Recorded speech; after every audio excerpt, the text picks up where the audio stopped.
Hey everyone, and welcome back to Butchie Boom. It's bright and sunny out, so you gotta forgive me. Before we get too far ahead, we're gonna be getting into this Subaru Forester. It's a 2025 Subaru Forester Premium. Look how good that thing is rated. Look. So not bad. So what did I get for the price that I did pay?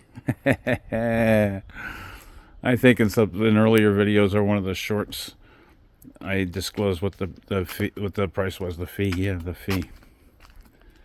So the last short 3 minutes was on the. I left off here on the engine. So what I really want to do is just back up here a second and just give you a quick overview. Now, that sun, of course, is not cooperating with timing wise. But I want to show you this engine. Now we're going to start it up. Again, this is the Subaru. This is a 2025 Subaru Premium Edition. It's the Forester. Subaru Forester and 2025 Subaru Forester.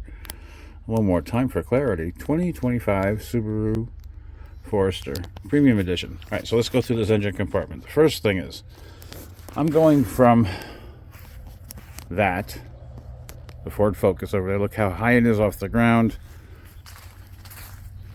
Now compare this. Can you see it? I don't know if you can really appreciate it, but I just want to give you a quick. You see how high off the ground that baby is?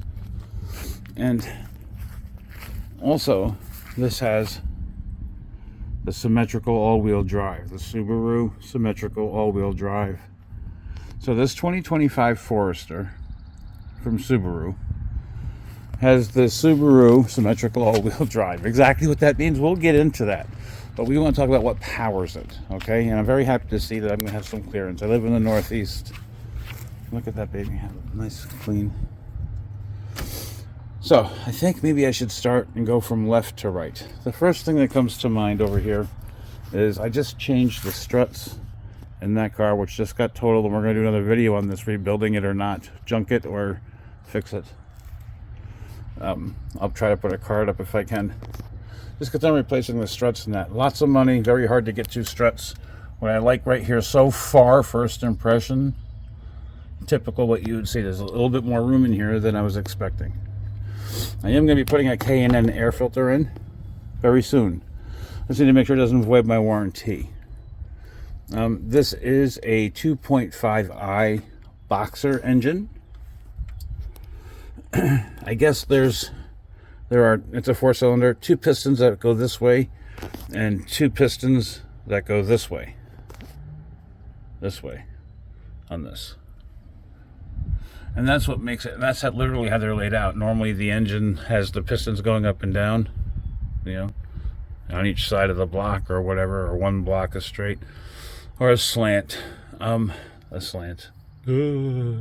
Anyway, so this one here is the first one that I've ever had like this. There's only 2 cars apparently, the Porsche and the Subaru that does the boxer engine. Now, do you say Porsche or Porsche? Let me know in the comments.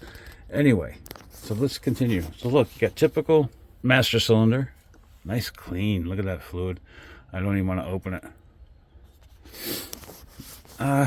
This is indicated in the book. I think that's the negative ground they want you to hook onto if you got to jump the vehicle. They give you instructions on what to do if you got to jump the vehicle. Is this over here? I don't know. Do not do that, okay, until you know for sure. But here's the battery. I'm assuming that's a fuse box. The wiper fluid right here in the front. This is the shit right here. I'm going to enjoy this. I know underneath the car, I'm going to try to get under there and show you. There is a skid plate, but with a notch out for the oil plug to drain the oil. This is where they put the new filter in. This is the oil filter, and this is the oil fill spot. Okay, so that's where you put your new oil in, and your dipstick. Enos, you dipstick. That's right here. It's a pretty big dipstick. Anyway, Venus U dipstick. You know what that shows that's from? Anyway, you don't want to hear about that show. Let's see, can we get in on there? So what I'm not seeing, speaking of serpentine belt, because there it is. Right, you know, normally, this is my first foreign car. Yeah, there's a diagram that will show you the serpentine belt position. How does it go? There's nothing. I've got vehicle emissions stuff.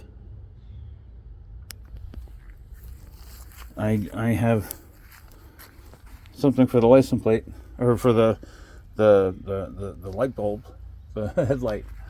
I've got this, whatever that is. Ooh. But I don't see anything for a diagram. So I guess you gotta really, if you break on the road, you're shit out of luck. You just gotta wing it. But it does look like there's a clamp or yeah, boy, I tell you, there's a nut here or a bolt that holds this shield on, and then maybe under there's maybe a display. I have no idea. But so I'm confused about the antifreeze, by the way. This is the overflow with a cap on it, and this is the radiator cap, obviously. So if you have to put fluid in, which you shouldn't have to put fluid in, which one do I use? I want to see if I can take you under the car really quick and show you that notch. Hang on. Alright, we're under the car. I don't know if you can see, but there's a skid plate. This is all skid plate. But back here, to the back of the skid plate, there's a notch. And I'm willing to bet you if you look up in there somewhere, there is a spigot somewhere. Or it could be here. There's a little notch out. Where is it? I'll put my finger next to it. Find my finger on the video. There it is. I'm not sure what that is. But that's what it looks like underneath. Pretty decent, huh? What you can see of it. And I'm on the grass. Look how nice and shiny that front end looks. Very nice. They asked if I wanted the catalytic converter etched. I elected not. I have no idea what that is. But anyway, not so shabby. Under here looks good. Front end looks great. It looks new, as it should. Right. Can you see in there the radiator? That's the horn. Not quite an Ooga. Ooga. Those of a certain age know what I'm talking about. So it has wishbone, rear suspension. Yeah, I want to show you more inside here.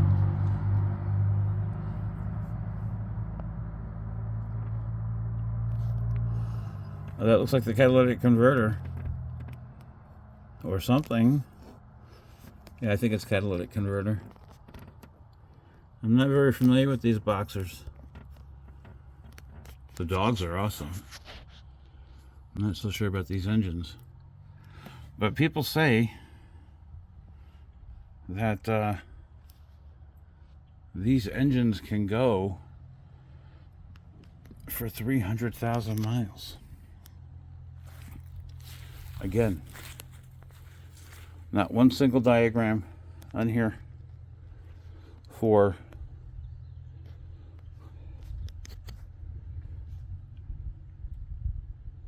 not one single diagram. It's got an electric fan. Can you see it? That's it. I'm going to see if I can set the phone down. That's what I'm using today. I'm using my Samsung Galaxy S23 Plus. No, Ultra. This is the Ultra. I think. I may have a view of the engine here. I'm going to go start the engine now so you can hear what it sounds like.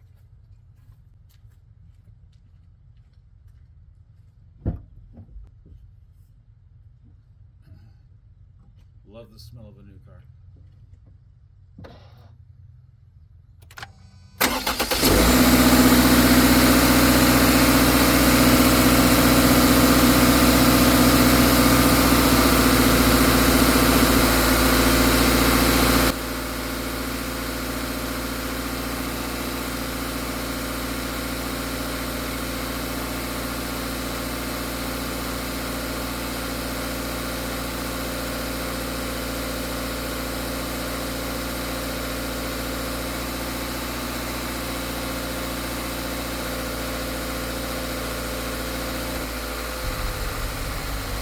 There we go. There we go. And when it falls, so I'm listening to falls. it. It really wound up about 2,500 RPMs and has gradually come back down. Yeah. Now, granted, there is, well, this is brand new, so it's going to take some time. Speaking of being brand new, there's a break-in period for this engine. I'm quite shocked. Today's engines usually, at least well, I mean, I'll show you. That car did not require one. I did not get it brand new, but I know for a fact because you read the manual. My truck certainly did not require a break-in period. Maybe that's why I went through my first engine at 112,000 because I didn't break it in properly. Nah, that's not me. I would have broke it in anyway.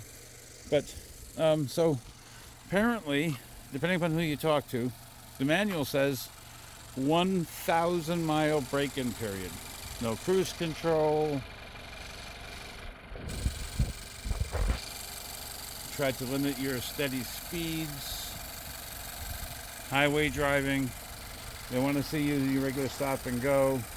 You know, pretty much what you got to do is you're programming the transmission and all the modules and computers and stuff on board. Because look, that fan's not even kicking on yet. That engine has not got warm enough yet. Now, starting, what do you guys think of that? Is that normal?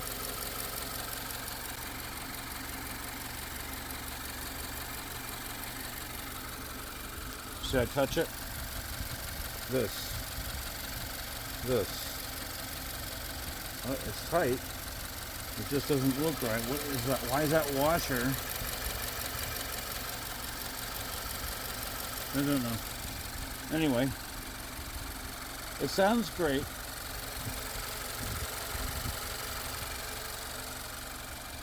Now I'm going to put the phone back down and I'm going to give it a couple of revs.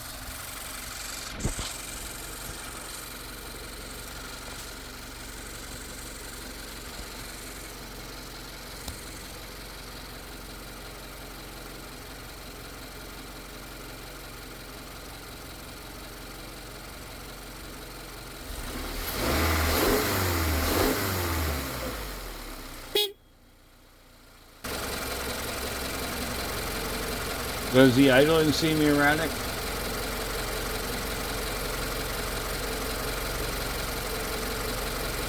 Does it sound normal? This is my very first Subaru, very first experience with a boxer engine. Any feedback would be appreciated. But let me bring you inside really quick and show you what the tack is doing.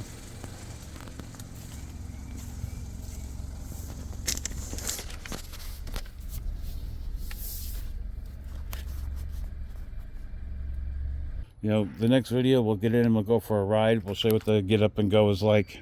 If you want a hint, you can take a look. I did a video, a short. Everything is in the playlist, by the way. A short on the self-driving mode of this car, which is quite interesting.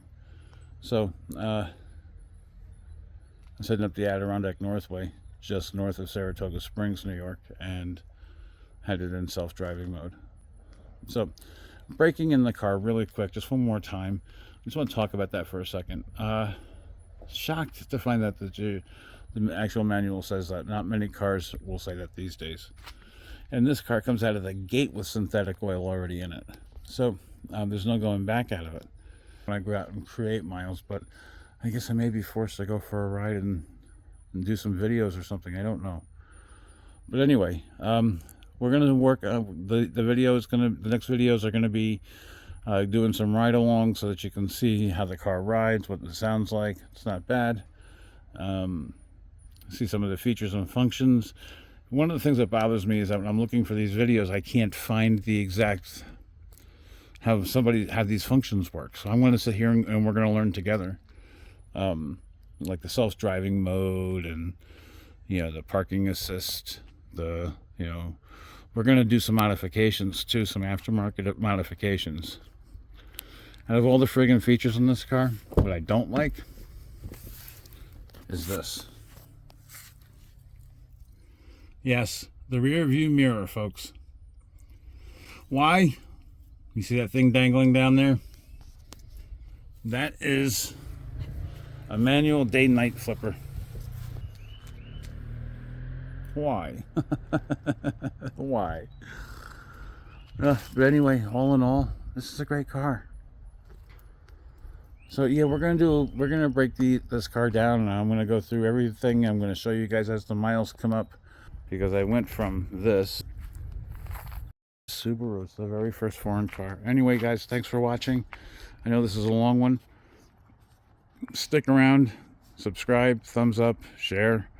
You know the stuff. That's the stuff that keeps the channel going. All right, thank you. Boom out.